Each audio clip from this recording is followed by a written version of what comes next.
kembali memeluk Sarah yang begitu cantik sedang lagi langsung spontan stroke malih.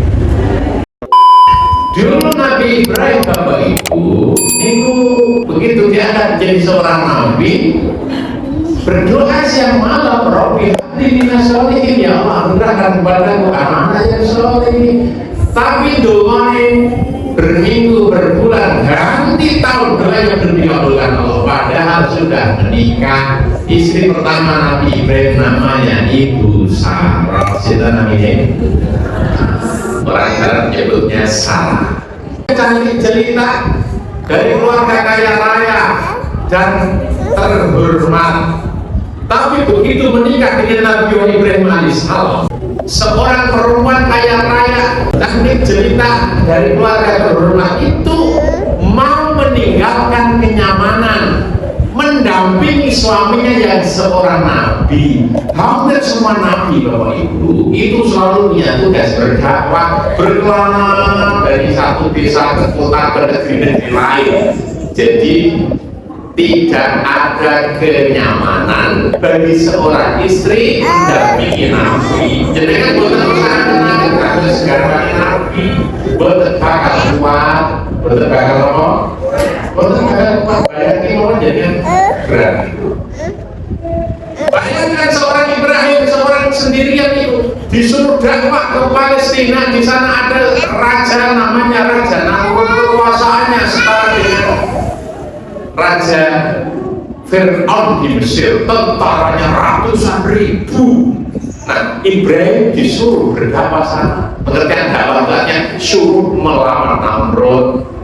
Siapa temannya? Istrinya. Nabi Ibrahim tidak punya tentara, nggak punya pasukan perang. Jadi yang nemani ya istrinya. Kepenak betul ada istri Nabi. Belas betul enak belas. Karena itu sudah balik, jangan ngarep-ngarep anak-anak enak ya jadi istrinya Nabi. Tidak ada enak-enaknya. Padahal Ibu Sarah ini perempuan cantik jelita yang Nabi pernah tengok di dunia ini ada satu laki-laki dan satu perempuan yang kecantikan dan ketampanannya separuh bumi. Yang laki-laki namanya Yusuf alaihis, nah yang perempuan namanya Sarah. Jadi perempuan tercantik di dunia niku Ibu Sarah. Coba tak tengok ini, bapak ibu katanya betul-betul saya ngalahin cantik. Jadi nek lanang namanya Nabi Yusuf, nek istri namanya Ibu Sarah. Cantik luar biasa. Begitu dakwah di Palestina, akhirnya dibakar hidup-hidup Namrud. Tidak apa-apa, Nabi benda takut-takutnya, tidak getar, tidak mundur. Diselamatkan oleh Allah, ya. Kayu bakar habis, Nabi Ibrahim duduk tenang, nyaman, seolah-olah berada di hotel berbintang 5. Alhamdulillah.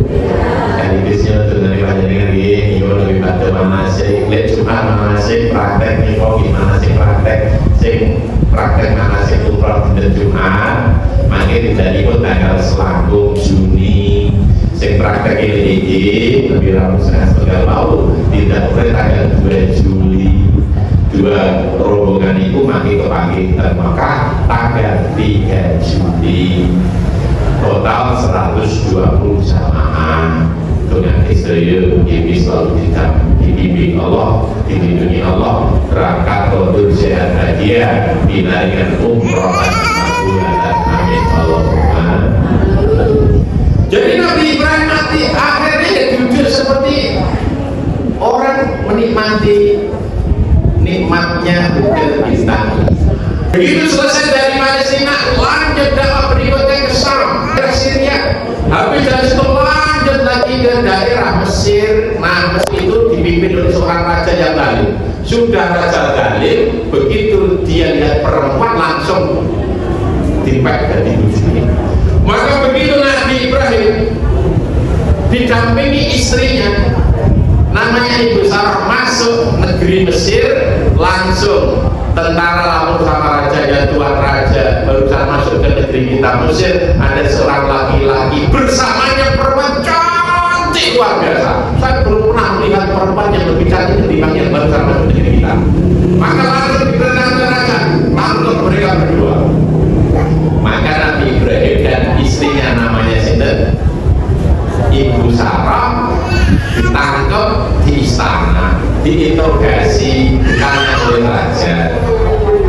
laki-laki yang baru masuk ke negeriku, siapa namamu? Maka dia mengatakan, saya Ibrahim. Siapa perempuan yang di sampingmu? Maka Nabi Ibrahim mengatakan, ini saudara perempuanku. Ini saudara perempuanku. Maka betapa kagetnya seorang istri namanya Sarah. Begitu ditanya oleh raja, siapa perempuan yang bersamamu? Dan suaminya jawab, ini saudara perempuanku. Kalau tanglet ibu jenengan tindakan kali garwo. Terus belalah tenggalan itu dicegat oleh perampok. Maka suami ditanya, siapa itu perempuan? Terus garwani dengan nyebut, itu adik kandung saya. Jenengan lorati betul.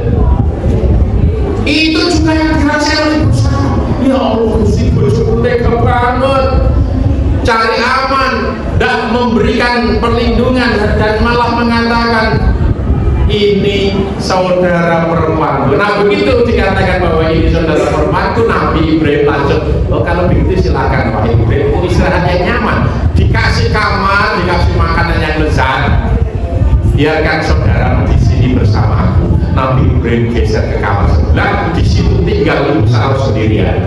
Ibu Sarah masih menyimpan rasa sakit hati kepada suaminya karena suaminya tidak mengakui dia sebagai istrinya, tapi malah mengangkat saudara perempuan. Maka di depan raja yang zalim itu, saking cantiknya Ibu Sarah, Bapak Ibu, langsung raja tidak banyak kata, langsung mendekati dan Ibu Sarah mau dipeluk mati. Tapi apa yang dibaca oleh Ibu Sarah? Ibu Sarah spontan berdoa, doa ini, ini amantu bika wa bi rasulika. Gusti, kula niki iman kalih panjenengan. Kula nggih iman kalih nabi ne panjenengan. Jenengan ketok sinten sing dimaksud nabi ne panjenengan? Ibrahim. Ya bojone iki mau sing lebih santai-santai ke kamar sebelah. Lihatlah seorang perempuan yang bernama Sarah. Dia sebagai seorang wanita sakit hati kepada suaminya, tapi urusan iman tidak pernah goyah. Maka doanya, Allahumma inni amantu bika wa bi rasulika. Gusti kula niku iman kali jenengan, saya iman kepada utusanmu, jangan biarkan raja ini mengotori kesucianku. Nah doa itu dikabulkan Allah. Raja ini merusak spontan sampai tangan itu terus setrum keranten dumane mati, iman kali Gusti Allah, iman kali nabi ini. Tidak lain nabinya adalah Ibrahim. Itu hebatnya para raksasa iman, bisa membedakan perasaan perempuan yang kecewa, tapi soal iman tetap dia beriman kepada Nabi Ibrahim. Maka ketika tangan rajanya nggak bisa bergerak, kaku nonton itu raja nih kabeh saawake kaku kecuali mulutnya, maka dia masih bisa ngomong. Apa yang kau baca sehingga tanganku nggak bisa gerak, wahai perempuan? Kau nggak bisa menggangguku. Aku ini istrinya Nabi. Yang ada di sebelah dia namanya Ibrahim, itu nabinya Allah, dan aku ini istrinya. Loh, Ibrahim ini dulu enggak, aku ini istrinya. Oh, ya sudah, kalau gitu kau doa kepada Tuhanmu supaya aku sembuh. Enggak, nanti kalau aku berdoa kau sembuh, kau akan mengganggu lagi. Enggak, aku janji. Pokoknya doakan pada Tuhanmu, begitu aku sembuh, kau bebas. Maka Ibu Sarah itu pikiran, dia berada di istana raja, pasukannya ratusan ribu, kok tangannya gak bisa obah mati, pasti dia dituduh membunuh raja. Yang ini mati, langsung Gusti sembuhkan raja. Kalau sampai dia mati, berarti aku pasti di penjara. Sembuhkan raja. Spontan bersuara. Tapi namanya raja yang merasa kekuasaan terbatas, begitu tangannya waras, dia ingin kembali memeluk Sarah yang begitu cantik, sudah lagi langsung spontan stroke malih, melanggar kapok-kapok. Begitu sakit itu, maka dia nangis-nangis perempuan, doa lagi sama Tuhanmu, sembuhkan aku. Tadi kau janji kalau saya berdoa kau sembuh, kau bebaskan aku, tapi kau ternyata tidak bisa diberikan janji. Begitu selamanya sampai kau mati begitu. Udah aku janji, pokoknya begitu kau berdoa sama Tuhan, aku sembuh, aku bebaskan kau dari suami. Janji, ucapannya swear. Itu lagi dia kepikiran lagi, Nabi kok rojo ini nganti mati, aku mesti ditangkap, di penjara, dituduh membunuh raja. Kepikiran, maka dia berdoa, ya Allah sembuhkan raja. Dia udah berjanji akan bebaskan kamu. Waras, ibu udah 2 kali dengan waras, bertobat dereng. Ternyata begitu waras tetap pengen memeluk Ibu Sarah, karena ini perempuan tercantik di dunia, ya. Dan untuk ketiga kalinya itu langsung stroke, nah sudah tanpa ampun. Makanya Ibu Sarah bilang, sudah tidak usah merengek, tidak usah nangis, tidak usah turun, tidak akan aku doakan kau raja yang tidak bisa dipegang tangannya. Saya akan pergi meninggalkan istana ini bersama dia. Raja menangis, kau gak bisa keluar dari istana ini. Maka dipanggil semua tentara kepung. Nah terus raja ini ngomong, Sarah, ini ada semua tentara-tentara saya pakai senjata lengkap. Kamu berdoalah sama Tuhanmu.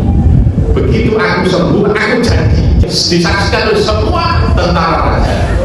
Begitu kau berdoa aku sembuh, maka bukan hanya kau aku bebaskan bersama suami Ibrahim, kamu akan saya kasih hadiah seorang pelayan istana yang paling terampil, paling pinter, paling cantik.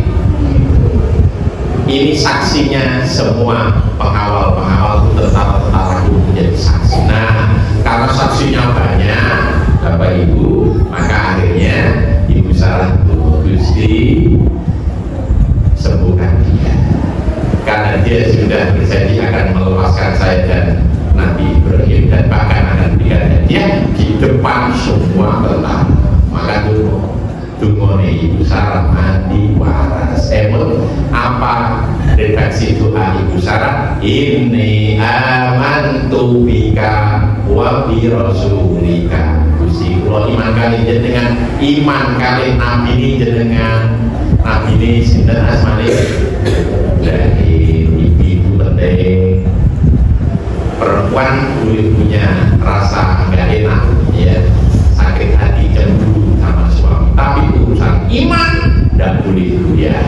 Gitu. Maka begitu raja waras, karena sudah terlanjur jadi disaksikan oleh semua tentara di situ, maka dia bilang, semua tentara kawal Sarah bersama suaminya Ibrahim, berikan pelayanan keamanan dan berikan pelayan terbaik, dan pelayan terbaik sana itu namanya Ibu Hajar. Itu namanya Ibu Hajar. Jadi Ibu Hajar itu pelayan terbaik sana, terdidik, paling terampil, ya, paling cantik. Makanya Nabi Ibrahim itu memiliki 2 istri, dua-duanya cantik, Ibu Sarah sama Ibu Hajar. Nabi itu bujurnya termasuk Kiai. Belum mungkin, karena tantangannya banyak gitu. Dengan Ibu, Mas, ini saatnya nanti punya istri yang cantik. Iya. Semua di proses 3, kembali ini aku biasa,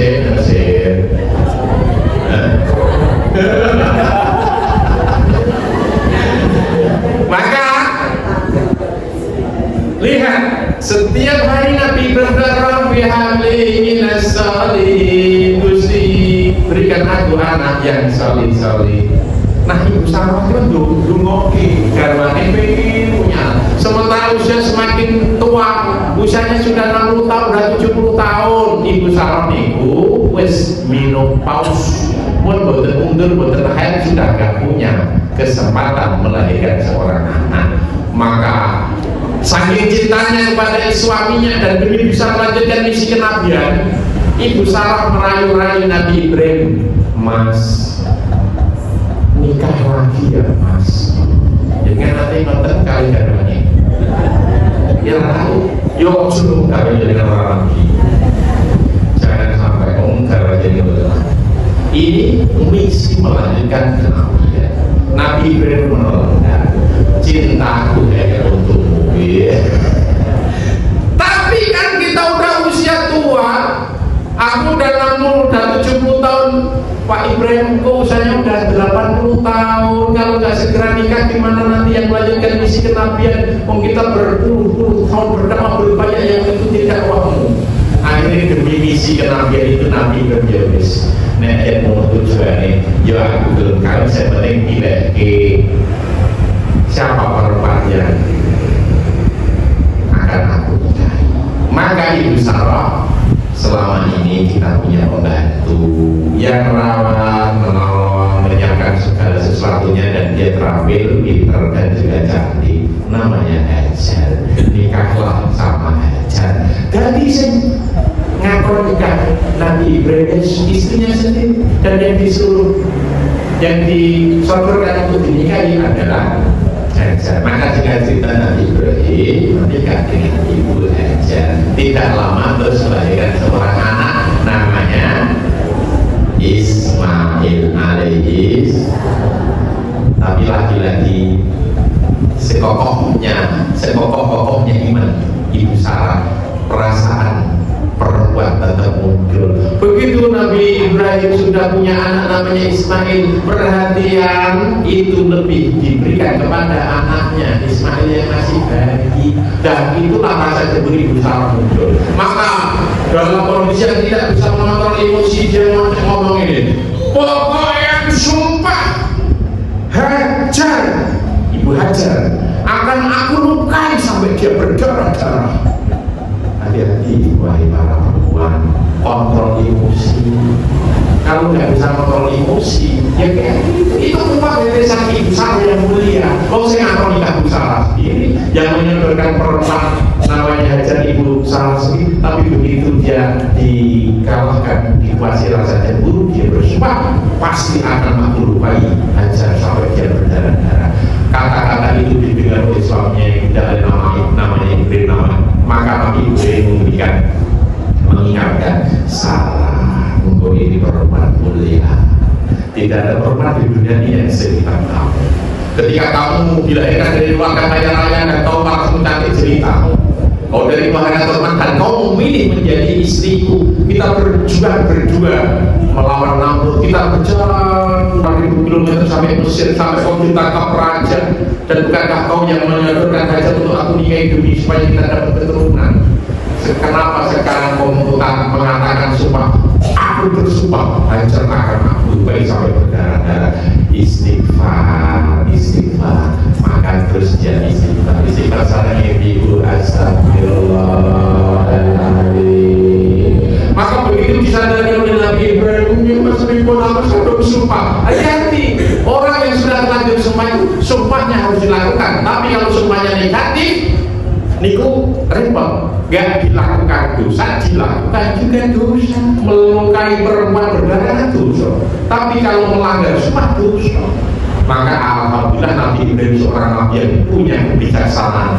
Hajar dipanggil, dua istrinya diomongi, Hajar, mari Ibu Sarah keceplos ngomong sumpah ingin melukai dirimu sampai berdarah, dan itu tidak dibolehkan oleh agama. Tapi karena terlanjur sumpah harus dilaksanakan. Saya punya ide bagus. Bagaimana kalau Ibu Sarah melubai dua telinga corong itu ditindik, itu kan melukai dan berdarah. Itu monggo. Nah Ibu Hajar nganut. Akhirnya sing nindik kuping Ibu Hajar tidak lain ada Ibu Sarah, tidak dengan amal, tidak dengan cemburu, tapi dengan cinta dan kasih sayang. Mulanya begitu dilukai, terus dari aneh-aneh jadinya cantik. Coba sakit, saya kok kuping. Nanti kita orang. Itulah indahnya keluarga Nabi. Semarah-marahnya ada solusi.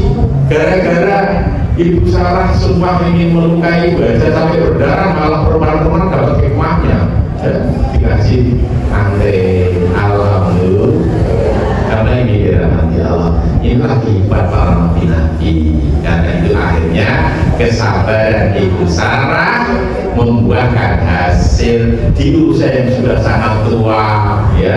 Nabi Ibrahim ya sudah punya anak Ismail ya belasan tahun, kemudian keponakannya Nabi Ibrahim namanya Nabi Lut berdakwah, dan dakwahnya Nabi Lut itu tidak diterima umatnya sehingga semua umatnya melakukan dosa amoral, namanya kaum Sodom, lanang seneng karo lanang, naudzubillah. Maka datang malaikat malam-malam jam kali dan bayangi ibu bapak sedaya ngombengi jam loro pas udan-udan listrik mati, terus ono tamu wong limo ketok-ketok begitu, assalamualaikum, jadi kan buka kira betul jam loro ini listrik mati, bimis-bimis ono tamu wong limo coba putih-putih rambut itu, assalamualaikum, jadi kan buka kira betul tadi nih. Maka begitu ada tamu itu, Nabi Ibrahim buka pintu, waalaikumsalam, dan dilihat kau ngomong kamu itu orang asing, langsung dipinarakan tapi benar. Begitu dipinarakan orang tamu, Nabi Ibrahim langsung masuk ke rumah, panggil Sarah istriku, orang tamu wong ado, orang masakan apa, wonten baru-baru ngene kok masak, wonten cemek teng iki ya wis sebenarnya masak dadi gulai. Jam loro bengi ana tamu. Orang asing bukan tetangga, bukan saudara. Di sebelah terus dimasaki gulai. Jadi kan saya nonton. Waktunya malah buka pintu. Masalahnya begitu masakan sudah siap disajikan di meja, Nabi Ibrahim mempersilahkan, moga-moga tidak. Ditawani ini malah menang ya tamu itu.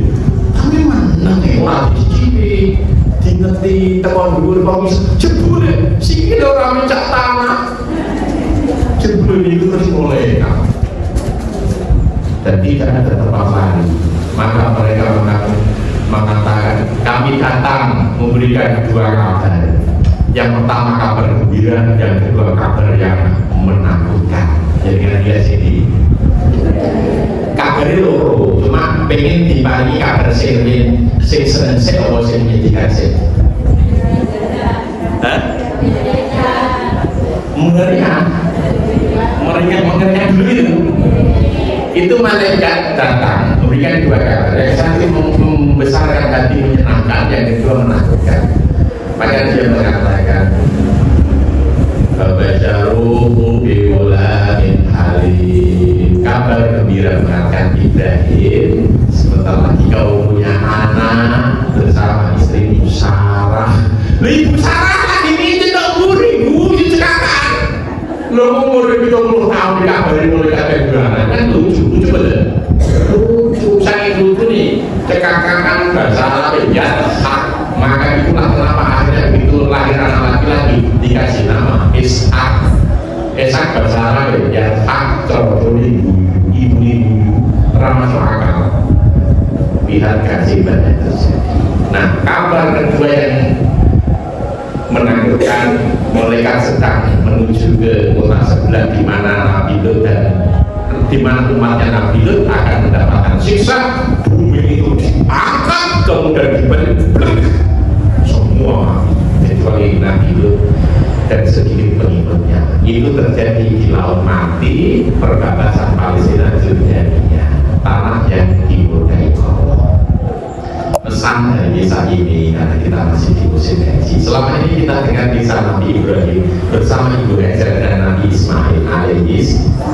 Siang ini kita dengar versi Nabi Ibrahim dengan Ibu Sarah dan anaknya Nabi Ishak alaihis. Perempuan yang tangguh, tidak pernah sabar, tidak pernah mengeluh, mendampingi Nabi Ibrahim meskipun dia meninggalkan keluarga kaya raya.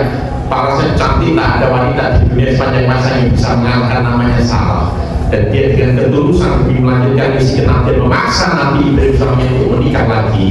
Akhirnya ibu saya sudah tidak mungkin punya anak. Allah memberikan keajaiban, lahir Nabi seorang laki-laki namanya Ishak, dan dari anaknya Ishak lahir lagi seorang Nabi namanya Nabi Yakub. Dari Nabi Yakub itu lahir lagi seorang Nabi namanya Nabi Yusuf. Al-Karim, Ibnul Karim, Ibnul Karim, Ibnul Karim. Julukan Nabi Yusuf niku, kenapa Nabi Yusuf kok buat dengan kawan? Dan soalnya buyute Mbak Buyute ini ibu Sarah, perempuan paling cantik Sarah, laki-laki paling cakep namanya Yusuf. Pernah nelfon ibu Sarah apa ibu? Cincin ya. Nabi Yusuf bin Yakub bin Ishak bin Ibrahim. Nah Ibrahim garwane ibu garwane Ishak. Maka buyut deh. Jadi gandeng itu ukuran dua-duaan. Ini gandeng saatnya ini fotonya Bapak Haji Muhammad Sufi. Alhamdulillah. Nah ini Bapak Ibu dirahmati Allah, pelajaran dari Ibu Sarah. Jadilah perempuan yang tangguh, jangan pernah putus asa. Allah memberikan keajaiban yang tidak masuk akal akan diberikan selagi dengan mau melakukan hal-hal yang luar biasa. Apa itu? Nek lu pengisan loro, terus mati, wajah kiris-kiris ono tamu, buka pintu, masak guling, saged.